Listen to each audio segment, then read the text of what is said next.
Selamat pagi Bapak dan Ibu sekalian. Pada pagi hari ini firman Tuhan diambil dari Wahyu 2 ayat 8-11. Dan sebelum kita merenungkan firman Tuhan, mari kita berdoa.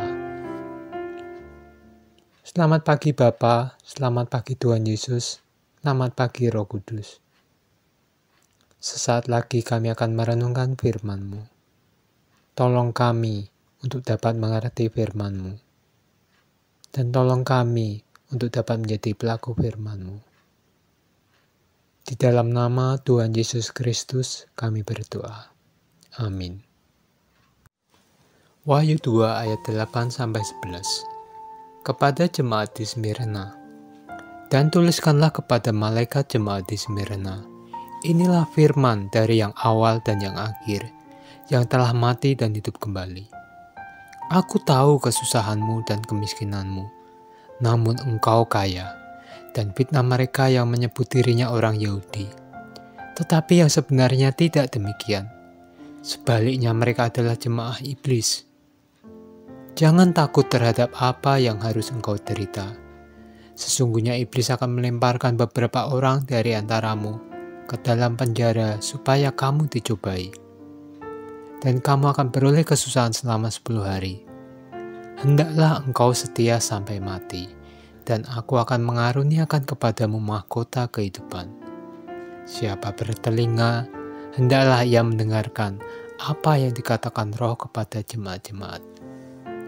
Barang siapa menang, ia tidak akan menderita apa-apa oleh kematian yang kedua. Apa yang dapat kita pelajari dari apa yang baru saja kita baca? Pertama, dalam ayat 9 dikatakan, aku tahu kesusahanmu dan kemiskinanmu, namun engkau kaya.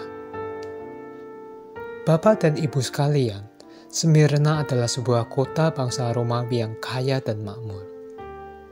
Tetapi justru para pengikut Kristus di kota itu adalah orang-orang miskin. Dan kata miskin di sini berasal dari kata Yunani, ptokia, yang berarti melarat. Jadi mereka bukan sekedar miskin, tetapi sangat-sangat miskin. Tetapi Tuhan justru berkata, engkau kaya. Di sini Tuhan tidak melihat kita berdasarkan harta yang kita punya. Dan bila Tuhan tidak melihat orang berdasarkan apa yang dia punya, dan apa yang dia tidak punya, maka kita pun jangan menggunakan harta untuk menilai dan mengukur diri sendiri atau orang lain.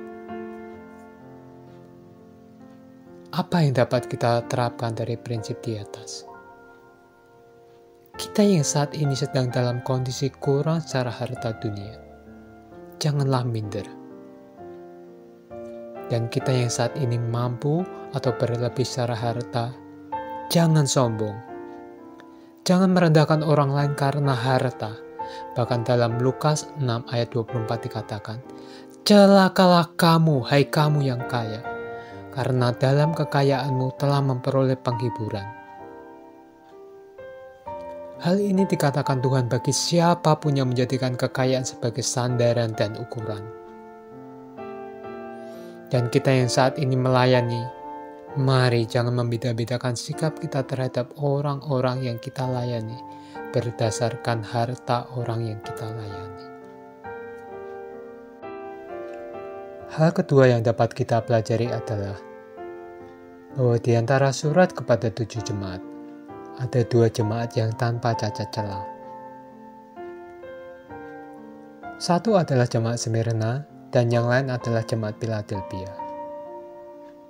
Tetapi jemaat Philadelphia tidak menderita, sedangkan jemaat Smyrna justru mengalami penderitaan. Kita tidak mengetahui mengapa kedua jemaat yang sama-sama tidak bercela, tetapi berbeda dalam apa yang harus mereka hadapi. Di ayat 10 dikatakan, iblis akan melemparkan beberapa orang dari antaramu, supaya kamu dicobai, dan kamu akan beroleh kesusahan selama 10 hari.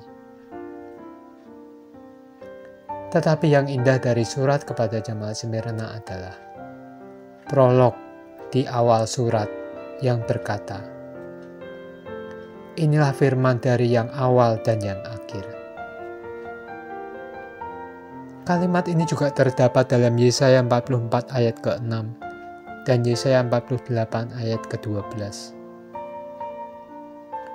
Yang bila kita lihat, kalimat akulah yang awal dan yang akhir mengacu kepada penegasan bahwa Tuhanlah yang memegang kendali. Dialah yang berkuasa atas segalanya. Dengan kata lain, jemaat Smyrna memang akan mengalami penderitaan.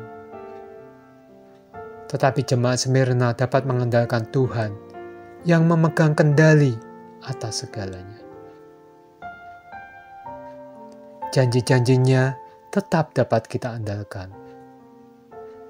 Tuhan tidak membiarkan kita berjalan melewati pencobaan, dan Dia hanya diam menanti di ujung jalan yang harus dilewati. Tetapi kita dapat memegang tangannya dan berpegang pada janjinya. Karena itu di ayat 10 dikatakan, "Janganlah takut." Apa yang dapat kita terapkan di sini adalah apa yang saat ini kita hadapi. Mari jalani dengan memegang tangannya. Yang berarti kita melekat padanya, baik dalam doa maupun dalam perenungan firman-Nya. Dan percaya dan berpegang pada janji-janji yang ada dalam firman-Nya. Demikianlah perenungan firman Tuhan pada hari ini. Kita akan akhiri perenungan hari ini dengan mari bersama-sama berdoa. Kami mengucap syukur ya Tuhan untuk firman-Mu pada hari ini. Tolong kami untuk melihat sebagaimana Engkau melihat kami. Bahwa Engkau begitu mengasihi kami, melihat kami berharga.